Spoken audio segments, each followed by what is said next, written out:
Basic course में पिछले हफ्ते बात चल रही थी मनुष्य आत्मा 84 लाख योनियों में नहीं जाती है, 84 जन्म लेती है।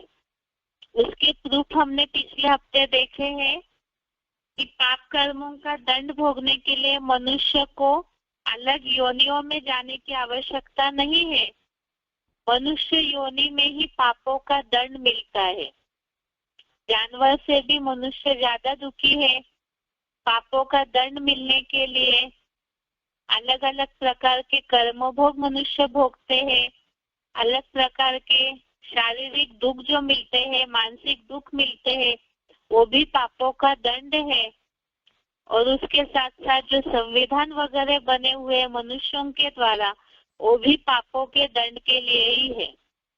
साथ में ही मनुष्य पशु जैसा जन्म नहीं लेती है मनुष्य आत्मा, बल्कि जन्म लेते लेते आत्मा रूपी बीज कमजोर होने के कारण पशु जैसी चलन चलने लगती है। इसीलिए ही 84 लाख योनियों की मान्यता प्रचलित हुई है। अभी आगे अगला प्रूफ है मनुष्य जानवर योनि में जन्म नहीं लेती है। इसके लिए अगला प्रूफ है जैसा बीज वैसा फल। बेसिक कोर्स में ये बात खास तौर पे समझाई जाती है। जैसे जितने भी बीज होते हैं, जिस भी वैरायटी के, अनाज के, फल के, तो वो जो भी बीज है उनसे जो जिस जाति का बीज होगा उसी का ही फल आएगा, उसी का ही पेड़ आएगा। अर्थात जैसे बेसिक कोर्स के चित्र में प्रदर्शनी बुक में दिखाया हुआ है, अगर केले का बीज लगाते हैं तो उससे केला ही आएगा। आम का पौधा या आम का बीज, आम के बीज से आम ही आते हैं। जैसे कि बीज तो ज्यादातर लगभग सेम आकार के रहते हैं, लेकिन यहाँ प्रश्न आकार का, माप का नहीं है, बल्कि जाति का है। माना ये बात हो सकती है कि आत्माएं तो सभी की ही ज्योति बिंदु है, तो इसमें क्या फर्क पड़ता है। ये भी हो सकता है कि सारी आत्माएं ही ज्योति बिंदु है, तो मनुष्य आत्मा जानवर योनि में जा सकती है। यही बात बताई कि यहाँ प्रश्न आकार का या माप का नहीं है, बात है यहाँ जाति की। जिस जाति का बीज होगा उससे वही पेड़ निर्माण होगा, उसी के ही फल आएंगे। ऐसे कभी भी नहीं होता है कि आम के बीज में केले आए हो।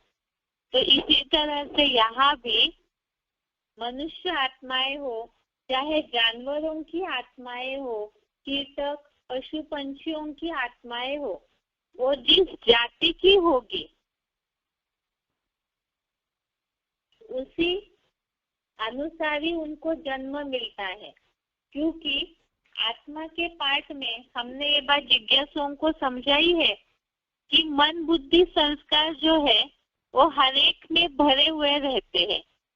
आत्मा जो है वो बहुत सूक्ष्म रिकॉर्ड है और उस रिकॉर्ड में अपने अपनी कैसेट ही प्ले होगी, अपना अपना रिकॉर्ड ही प्ले होगा। ऐसे तो होगा नहीं कि एक रिकॉर्ड पहले से ही भरा हुआ है तो भी भरे हुए रिकॉर्ड में कोई दूसरा रिकॉर्ड प्ले होने लगे, ये नहीं हो सकता।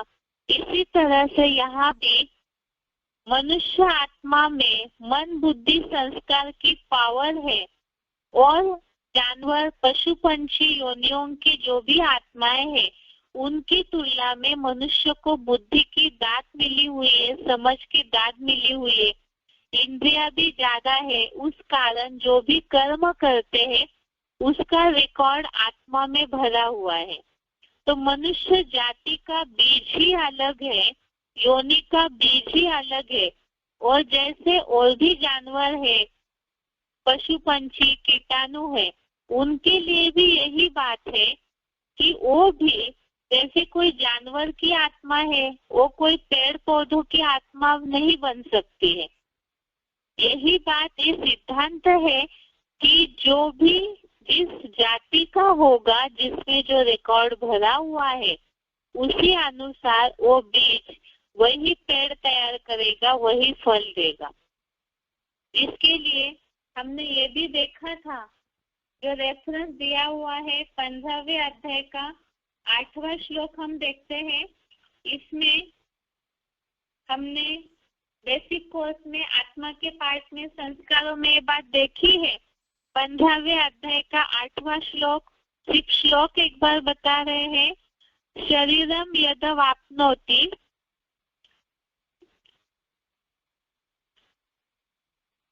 यच्च अपि उग्रमति ईश्वरः गृहीत्वेतानि संयाति वायुर्गंधा निवाशयत्। इस श्लोक में 15 अध्याय श्लोक नंबर 8, इसमें हमने इस बात को समझा था कि जैसे फूल जो है, फूलों से हवा सुगंध को ले जाती है, इसी तरह से आत्मा जो है वो भी अपने संस्कारों को ले जाती है। तो इसी तरह से मनुष्य आत्मा अगले जन्मों में जब जाएगी तो अपने मन बुद्धि के द्वारा जो संस्कार भरे हैं कर्मों के आधार से, उसको अपने अगले जन्म में ले जाएगी। अब जब वो जानवर रूप में अगर जन्म लेती है तो फिर वो किस तरह से कर्म करेगी, क्योंकि यहाँ संस्कार जो है वो तो मनुष्य जाति के, मनुष्य के बीच के भरे हुए हैं। और दूसरी बात है, आत्मा जो है वो तो अनादि और अविनाशी है, रची नहीं जाती है और ना ही उसका विनाश होता है। बस जन्म मरण के चक्र में आते आते वो कमजोर हो रही है, लेकिन जो रिकॉर्ड है वो तो उसका हर बात का भरा हुआ है। तो इसीलिए ही वो जो आत्मा में पार्ट भरा हुआ है अविनाशी, वो पूरी तरह से उसका पूरे 4 युगों का, 84 जन्मों का सारा रिकॉर्ड उसमें भरा हुआ रहता है। तो इसीलिए भी आत्मा दूसरे योनि में नहीं जा सकती है।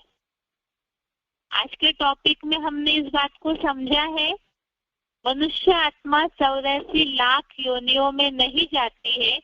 इसका अगला प्रूफ है, जैसा बीज वैसा फल।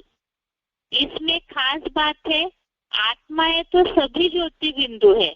तो हो सकता है जिज्ञासु इस बात को पूछ ले कि आत्माएं तो सभी एक जैसी है। आत्मा के पार्ट में बताया ना कि जितनी भी आत्माएं हैं वो सब ज्योति बिंदु, पॉइंट ऑफ लाइट होती है, एकदम निराकार बिंदु का कण है। तो जब सभी एक जैसी आत्माएं हैं तो हो सकता है कि मनुष्य जानवर बने, जानवर कोई कीटक मकोड़े बने। लेकिन यहाँ बात है, प्रश्न आकार का या माप का नहीं है, प्रश्न है जाति का। ये तो दुनिया में भी हम देखते हैं, व्यवहारिक जीवन में आम के बीज से आम ही आता है, गेहूं से गेहूं ही निर्माण होंगे। इसी तरह से यहाँ भी जो मनुष्य जाति का बीज है वो मनुष्य रूप में ही जन्म लेगा। ऐसे अन्य योनियों की भी बात है कि वो उसी रूप में ही जन्म लेंगे। इसी के लिए बताया 15वें अध्याय के 8वें श्लोक में हमने देखा था कि मनुष्य में मन बुद्धि संस्कार जो भरे हुए रहते हैं वो आत्मा अपने साथ दूसरे जन्मों में ले जाती है। तो फिर मनुष्य जाति के रूप में जो भी कर्म किए हैं वही संस्कार वो अगले जन्म में ले जाएगी। तो अगर जानवर योनि में जन्म लेती है तो तालमेल ही नहीं बैठेगा, क्योंकि मनुष्य बोलता है, अन्य कर्म करता है, तो जानवर तो बोलता नहीं है, उनकी सब कुछ एक्टिविटी ही अलग रहती है। तो ये तालमेल संस्कार जो ले जाते हैं, जो गीता में ही बताया है, हवा की तरह सुगंध जैसे ले जाती है हवा, इसी तरह से संस्कार ये मनुष्यों का दुर्गंध या सुगंध है कर्मों से निकला हुआ, तो वो साथ में ही जाते हैं।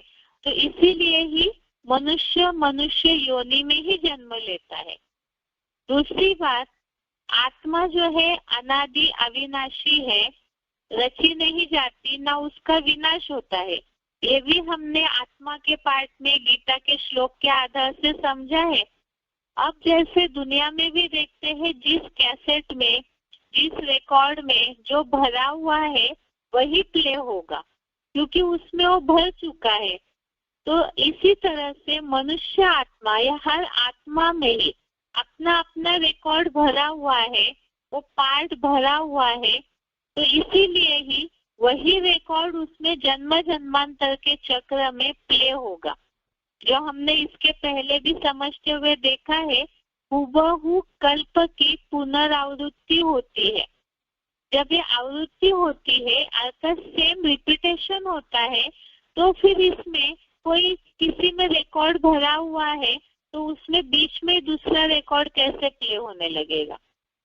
इसीलिए ही बताया कि मनुष्य जो है वो मनुष्य योनि में ही जन्म लेगा, दूसरे योनियों में नहीं जा सकता है। ऐसे ही वैज्ञानिक इस बात को कहते हैं, आत्मा एक शक्ति का पुंज है।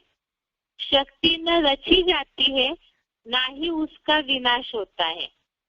तो इसका मतलब ये है कि इसमें जो कुछ भी भरा हुआ है वो अलग से कुछ चेंजेस नहीं हो सकते हैं। आत्मा का रिकॉर्ड वैसे की वैसे ही रहेगा।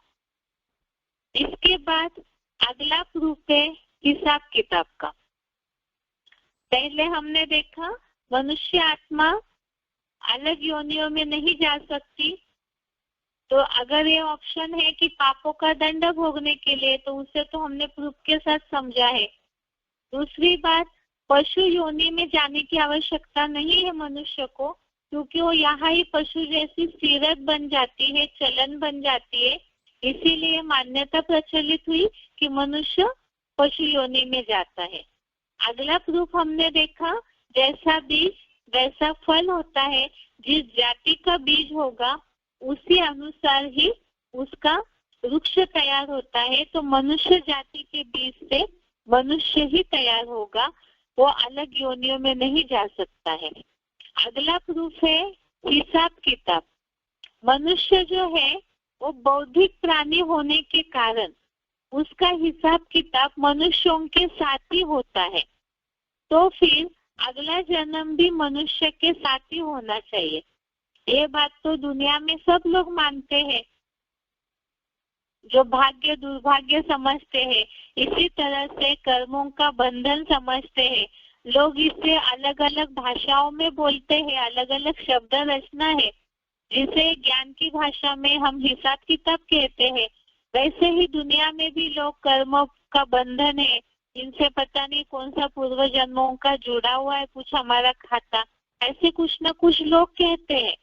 तो इसका मतलब ये है हिसाब किताब बन रहा है, चाहे कर्जे के लेन देन करते हैं या जो भी कर्मों का हिसाब किताब बन जाता है, तो मनुष्य जो है वो ज्यादा इंद्रियों वाला प्राणी है, बौद्धिक प्राणी है। तो उसी अनुसार ही उसका मनुष्यों के साथ ही हिसाब किताब है। अगला है अगर, चौथा प्रूफ है जनसंख्या।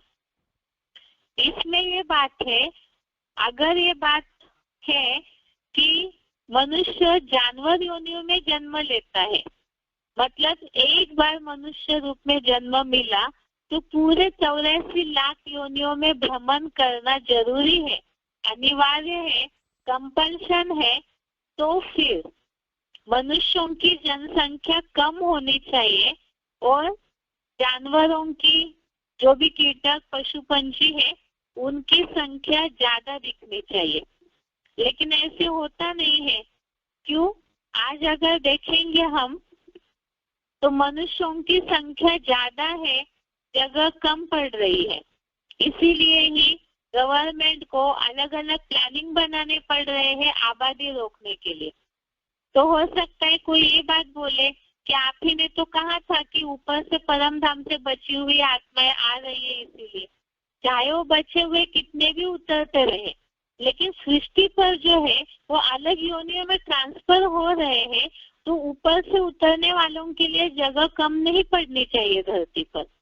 इसका मतलब ये है, एक तो मनुष्यों की संख्या बढ़ रही है, जनसंख्या लगातार बढ़ने का कारण, गवर्नमेंट इतनी फैमिली प्लानिंग कर रही है, इतने सारे नियम बना रहे हैं, उसके बावजूद भी जनसंख्या बढ़ रही है, क्योंकि धरती पर ऑलरेडी ही पहले से उतरी हुई आत्माएं हैं और उसके साथ साथ ऊपर से भी आत्माएं उतर रही है। इसे हमने पहले भी समझा है कि कलयुगांत में जब सृष्टि मंच का लास्ट समय आ रहा है, जैसे दुनिया में भी जो फिल्म सीरियल वगैरह होते हैं उसमें ऐसे होता है, लास्ट में जितने भी उस फिल्म में एक्टर्स होते हैं वो सारे ही धीरे धीरे स्टेज पर इकट्ठे हो जाते हैं। तो इसी तरह से इस सृष्टि रूपी रंगमंच पर भी धीरे धीरे सारी ही आत्माएं इकट्ठी हो रही है। तो इसीलिए जो पहले से है और ऊपर से भी आ रहे हैं, उसके कारण जनसंख्या बढ़ रही है। अगर मनुष्य और योनियों में ट्रांसफर होते तो फिर और योनियों की संख्या बढ़ी हुई होनी चाहिए, शेर ज्यादा दिखने चाहिए और जितने भी प्राणी है, पशु पंछी है, वो बहुत तादाद में दिखने चाहिए, क्योंकि इतने 500 करोड़ मनुष्य जिनका ये जन्म मनुष्य रूप में चल रहा है, अगर वो सारे ही मर करके शरीर छोड़ करके कोई ना कोई जानवर योनि में अंतमते तो गते के हिसाब से ट्रांसफर हो रहे हैं, तो जानवरों की संख्या ज्यादा दिखनी चाहिए, प्राणियों की, हर प्रकार की योनि की। ऐसे तो हो नहीं रहा है। इसका प्रूफ भी क्या है? इसका प्रूफ ये है, बार बार गवर्नमेंट जो अनाउंस करते हैं जंगल में जाके किसी प्राणी को नहीं मारना, ये योनि की जो आबादी है या जैसे कोई जानवर की जाति कम हो रही है, बीच में जैसे न्यूज में ऐसे बताया जाता था कि बब्बर शेर कम हो रहे हैं, या और भी जाति जैसे डायनासोर की जाति तो पूरी ही लोप हो चुकी है। तो इसका कारण क्या है? इसका मतलब ही है कि मनुष्य कई योनि में ट्रांसफर नहीं होते हैं। और बाकी रही जानवर योनियों की बात, तो उनको धरती पर उनकी सुविधा अनुसार जैसे सुविधाएं मिलनी चाहिए। साथ में मनुष्य इतने हिंसक हो चुके हैं कि इतने कानून बनने के बावजूद भी जानवरों को मारते जा रहे हैं। तो इसके कारण भी जानवरों की अलग अलग जातियां जो है वो कम हो रही है। तो इसी से सिद्ध होता है कि मनुष्य जो है अलग योनियों में ट्रांसफर नहीं हो रहे।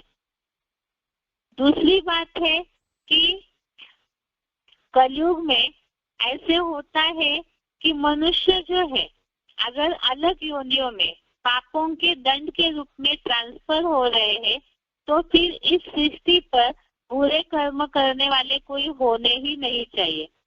और गीता का जो ये श्लोक है कि यदा यदा ही धर्मस्य, अर्थात मनुष्यों के द्वारा धर्म ग्लानि जब होती है तो भगवान को इस सृष्टि पर आना होता है। तो जब मनुष्य बुरे कर्म ही नहीं करेंगे, दुख में फंसेंगे ही नहीं, पतित ही नहीं बनेंगे, क्योंकि हर पाप के दंड के लिए अलग योनियों में ट्रांसफर हो रहे हैं, तो फिर मनुष्य सब अच्छे ही अच्छे रहेंगे, युग परिवर्तन ही नहीं होगा, न कलयुग आएगा। लेकिन ये सब ढूंढा हुआ है। आज भी हम देखते हैं मनुष्य इतने पापों का दंड मिल रहा है, सारा कुछ जानते हुए भी बुरे कर्म करने वालों की संख्या कम नहीं है। ना ही इस धरती पर कोई ऐसा सुख वाला कोई माहौल दिख रहा है। इसका मतलब मनुष्य योनि में ही है और अलग योनियों में ट्रांसफर नहीं होते हैं। बाकी बुरे कर्म करने का कारण ये है क्योंकि बीज बार बार बोते 84 जन्मों का चक्र में, जन्म मरण के चक्र में आते आते शक्ति क्षीण हो जाती है आत्मा की, तो उसके कारण वो बुरे कर्म करते हैं। बाकी ये है आत्मा की शक्ति क्षीण हो जाती है। जैसे ये होता है कि बार बार अगर बीज बोते हैं तो बीज की शक्ति क्षीण होने के कारण जो फसल निर्माण होनी चाहिए वो नहीं निर्माण होती है, जितना उपलब्धि होनी चाहिए वैसे नहीं होती है। इसी तरह से यहाँ भी मनुष्य जाति अर्थात मनुष्य आत्मा बार बार जन्म लेने के कारण कमजोर हो जाती है। तो इसी के कारण सृष्टि का पतन होता है लेकिन मनुष्य की जाति बदलती है ये नहीं कहा जाएगा। अगली बात है, इसे हमने पहले भी समझा था, जैसे बताया कि अगर मनुष्य और जातियों के लिए तो इतनी बात नहीं आती है, बहुत कम ऐसी बातें आती है, लेकिन खास बात डार्विन थ्योरी को बहुत सारे लोग दुनिया में बताते हैं कि मनुष्य पहले बंदर था। वैसे तो डार्विन की थ्योरी भी मोस्टली गलत साबित की है साइंस ने ही, लेकिन फिर भी इस बात पे भी एक तर्क बताया जा सकता है, अगर मनुष्य पहले बंदर था तो फिर बाकी सभी बंदर जो है वो मनुष्य क्यों नहीं बने। दूसरी बात, अभी तो दुनिया में इतने सारे बंदर दिखने में आ रहे हैं, तो ऐसे तो कहीं सुनने में नहीं आता है कोई बंदर मनुष्य के संपर्क में रहने के बावजूद भी मनुष्य बन गया हो, उसकी सारी चलन बदल गई हो, मनुष्य की तरह उसने जीवन व्यतीत करना शुरू किया हो। ऐसे तो कहीं भी दिखने में नहीं आता है। जब बंदर की थ्योरी जो डार्विन थ्योरी में बताई जा रही है कि बंदर मनुष्य थे पहले, मनुष्य पहले बंदर था, तो वही जब सत्य साबित नहीं हुई है तो और जो जानवर योनियों की बात है उसके लिए तो वैसे भी कहीं खास बात नहीं उठाई। भले लोग कहते हैं अलग अलग योनियों में जाते हैं, लेकिन इसका जो सटीक प्रूफ शास्त्रों में मिलना चाहिए ऐसा कई प्रूफ नहीं मिलता है। अगर तमो प्रधान मिक्स किए हुए शास्त्रों में कोई मिक्सचरिटी वाली दंत कथाएं बताई भी होगी कहीं भी, तो भी वो कोई मायने नहीं रखते हैं, क्योंकि उसे जो शास्त्रकार लिखे हैं वो भी पूरी तरह से प्रूफ नहीं कर पाते हैं। दूसरी बात है, पूर्व जन्म में मनुष्य योनि में ही जन्म था, ऐसे बहुत सारे प्रूफ मिले हुए हैं। कहीं भी किसी ने अपने पूर्व जन्म की बात बताने में ये नहीं बताया था कि हम पूर्व जन्म में इस जानवर के रूप में थे, या तो ऐसे कहीं भी सुनने में नहीं आया होगा कि किसी जानवर ने ये बताया होगा स्मृति आ करके कि हम पिछले जन्म में इस रूप में ये मनुष्य थे, इस घर में हमारा जन्म हुआ था। ऐसे कहीं भी नहीं होता है। इस बात भी देखी जाएगी, जो बताया संस्कार ले जाती है आत्मा अगले जन्म में, तो मनुष्य इस रूप में आज जन्म लिया हुआ है।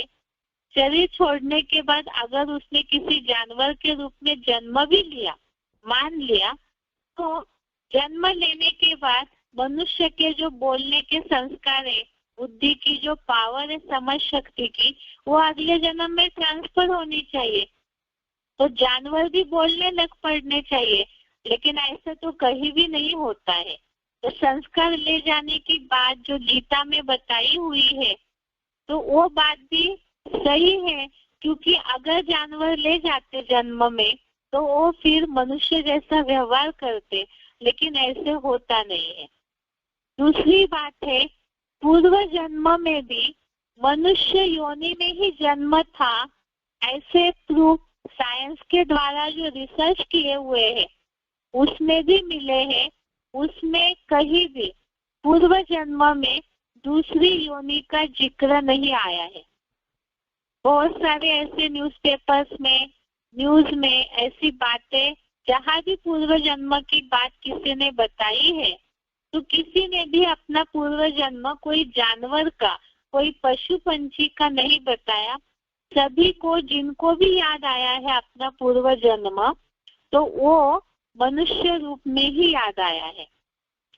रही शास्त्रों की बात, 84 लाख योनियों की बात जो है, ये जो तर्क है, ये तो शास्त्रों से ही निकला हुआ है और उसे ही मनुष्य पीढ़ी दर पीढ़ी चलाते आए हैं। तो उन्हीं शास्त्रों में ही पूर्व जन्म की बात के प्रूफ के लिए दिखाया जाता है कि शिखंडी जो है वो पूर्व जन्म में अम्बा थी और द्रौपदी शिव भक्तिन थी। ऐसे अगर शास्त्रों की बातें, कहानियां देखेंगे तो उसमें बहुत सारे बातों में, कथाओं में ये बात आई है कि उनको अपना पूर्व जन्म जो है वो याद आता है, तो मनुष्य रूप में ही शास्त्रों में भी पूर्व जन्म दिखाया हुआ है। इसके साथ साथ शास्त्रों में जैसे बताया, एक तरफ शास्त्रों में 84 लाख योनियों की बात आई है और उन्हीं शास्त्रों में ही पूर्व जन्मों की इस तरह के, जैसे शिखंडी पूर्व जन्म में अम्बा थी, द्रौपदी शिव भक्तिन थी, तो शास्त्रों में ही इन बातों का भी पूर्व जन्म का मनुष्य रूप में ही उल्लेख किया हुआ बातें आई है। अर्थात शास्त्रों की बातों का ही अपने में कोई तालमेल नहीं है। शास्त्रों में ही वैरायटी प्रकार की बातें बोली है, क्योंकि ये तो हम समझते हैं कि शास्त्रों में तो आटे में नमक मिसल सच्चाई है, और जिसका क्लैरिफिकेशन, जिसकी सच्चाई जो है वो भगवान ही आकर के बताते हैं। इसीलिए बताया कि समय अनुसार शास्त्रों में अनेक मनुष्यों की मतों की मिक्सचरिटी के कारण जो वास्तविक सत्य है वो लोप हो गया है, और पूरी तरह से 84 जन्मों का हिसाब न बता सके। धीरे धीरे शास्त्रों में जो इंटरप्रिटेशन होता गया, मिक्सचरिटी मनुष्यों के द्वारा होते गई, तो मनुष्य जन्मों के चक्र की सच्चाई कोई भी हिसाब नहीं बता पाएंगे। ये तो हमने समझा है। जन्म मरण के चक्र में आते आते मनुष्य जो है वो सब बातें भूल जाते हैं, और भूल जाते हैं तो जो अपने जन्मों के बारे में नहीं बता पा रहे हैं वो अन्य मनुष्यों के जन्मों के बारे में कैसे बताएंगे। और जब नहीं बता पाते हैं तो फिर 84 लाख योनियों का हिसाब बता दिया। 84 लाख माना ये बहुत बड़ी संख्या हो जाती है, तो इसका हिसाब कोई पूछने के लिए जाएगा ही नहीं। तो इसीलिए ही शास्त्रों में इस तरह की वैरायटी बातें बताई हुई है। आज हमने देखा है, एक तो 84 लाख योनियों की जो बातें हैं वो गलत है। इसके लिए सबसे पहले हमने देखा, जैसा बीज वैसा फल, अर्थात मनुष्य जाति के बीज से वैसा ही पेड़ तैयार होगा, वैसा ही फल निकलेगा। दूसरी बात हमने देखी, हिसाब किताब की, मनुष्य जो है बौद्धिक समझदार प्राणी है, तो इसीलिए ही उसका हिसाब किताब मनुष्यों के साथ ही बनेगा, और उसे चुकतू करने के लिए ही उसे अगले जन्मों में भी मनुष्य ही बनना होता है। तीसरी बात हमने देखी आज जनसंख्या की। अगर मनुष्य जानवर बनते या अलग योनियों में जन्म लेने लग पड़ते तो फिर मनुष्यों की संख्या, जनसंख्या कम होनी चाहिए। गवर्नमेंट के इतने प्लानिंग के बावजूद भी जनसंख्या बढ़ने का कारण क्या है? इसका मतलब मनुष्य जो ऑलरेडी पहले से ही धरती पर है ही, और ऊपर से जो परम धाम खाली हो रहा है, क्योंकि इस सृष्टि का जो नाटक का एंड का समय अभी चल रहा है, तो ऊपर से आने वाली जो आत्माएं हैं वो भी इस धरती पर आ रही है। इसके कारण जनसंख्या लाखों कोशिश करने के बावजूद भी कंट्रोल में नहीं हो रही है। अब जिज्ञासु ये पूछ सकते हैं, ये हो सकता है ना कि ऊपर से आने वाली आत्माओं के कारण ही जनसंख्या बढ़ रही है, लेकिन इसका तर्क बता दिया कि पहले से ही है और उसमें ऊपर से भी आत्माएं आ रही है, इसके कारण ही जनसंख्या बढ़ रही है। अगली बात है कि अगर मनुष्य जानवर योनियों में ट्रांसफर हो जाते तो फिर जानवरों की संख्या ज्यादा दिखनी चाहिए, लेकिन ऐसे तो हो नहीं रहा है। क्योंकि अगर ऐसे होता तो गवर्नमेंट को ये अनाउंस करने की क्या आवश्यकता है कि प्राणियों का या जानवरों को मारना नहीं है, शिकार नहीं करना है। बहुत सी ऐसी जातियां हैं जो नष्ट हो रही है, लोप होते जा रही है। जैसे एग्जाम्पल है डायनासोर की जाति तो पूरी नष्ट हो चुकी है। ऐसे ही बीच में शेर जो है वो कम हो रहे हैं। ऐसे बहुत सारी प्राणियों के लिए गवर्नमेंट बताते रहती है। इसका मतलब प्राणियों की जनसंख्या बढ़ जाती, अगर मनुष्य जानवर योनियों में या अलग योनियों में ट्रांसफर होते तो ये बात भी गलत हो गई। साथ में बताया कि यहाँ पर अगर पापों के दंड के रूप में मनुष्य अलग योनियों में जाते तो फिर इस दुनिया में बुरे कर्म करने वाले होने ही नहीं चाहिए।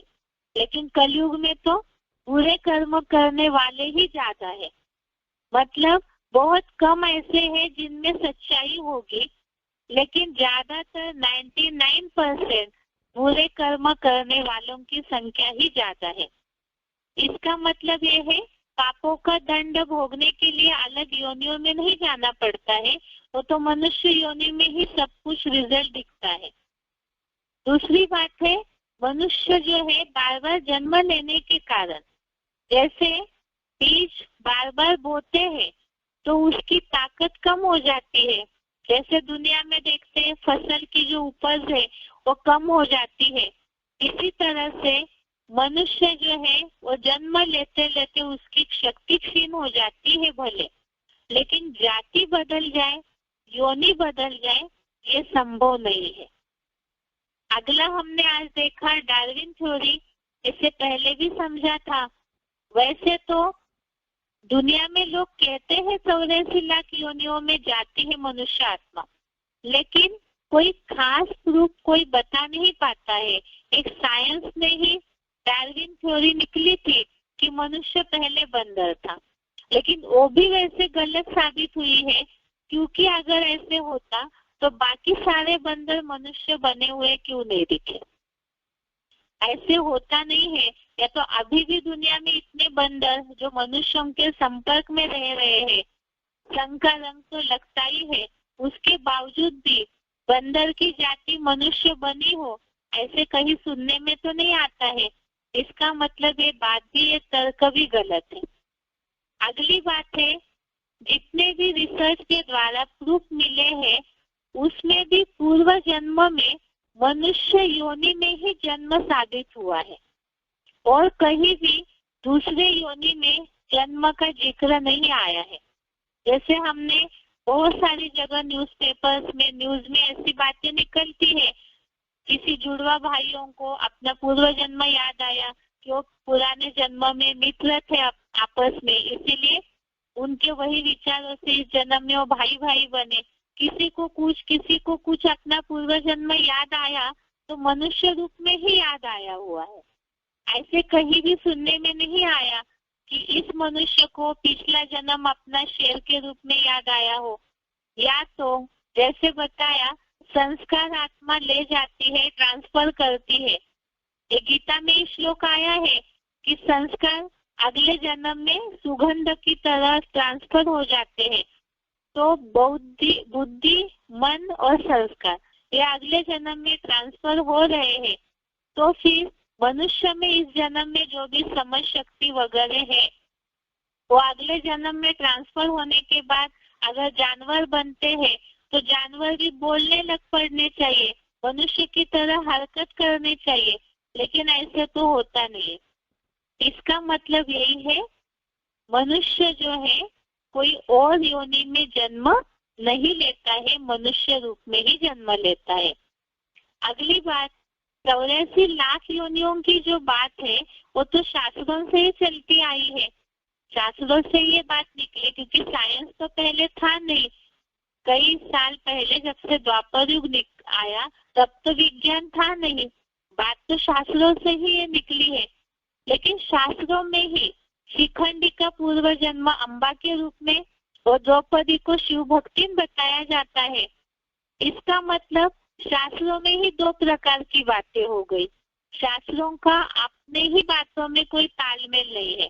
एक तरफ 84 लाख योनियों की बात, दूसरी तरफ ऐसी बहुत सी कथाएं बताई जाती है जिसमें पूर्व जन्म याद आया है तो मनुष्य रूप में ही याद आया हुआ दिखाया है कथाओं में भी। अगली बात है कि 84 लाख योनियों की बात इसलिए निकली क्योंकि मनुष्य जो है वो जन्म मरण के चक्र में आते आते भूल जाते हैं बहुत सी बातें, बहुत क्या सब कुछ ही भूल जाते हैं, आत्मा कमजोर हो जाती है, तो जो अपना ही जन्म याद नहीं रख पाते हैं, क्योंकि ये तो वास्तविकता है। मनुष्य के जीवन में मृत्यु एक ऐसा एक्सीडेंट है जिसके बाद मनुष्य सब कुछ भूल जाता है। तो जो अपने जन्मों के बारे में नहीं बता रहे हैं, तो ये सारे मनुष्यों के जन्मों का हिसाब क्या बताएंगे, और नहीं बता पाएंगे। लेकिन अपना मर्तबा कम न हो, इसीलिए ही 84 लाख योनियों की बात को बता के टाल दिया, ताकि कोई हिसाब ही न पूछ सके। और इसी के कारण सत्यता जो है वो लोप होते गई। बाकी किसी ने कुछ प्रथाएं समझ के अनुसार जो बातें लिख दी, तो उसी को फिर समयांतर में बातें बदलती गई और वो फिर 84 लाख योनियों में ट्रांसफर हो जाती है। आज के लिए यहाँ तक ही।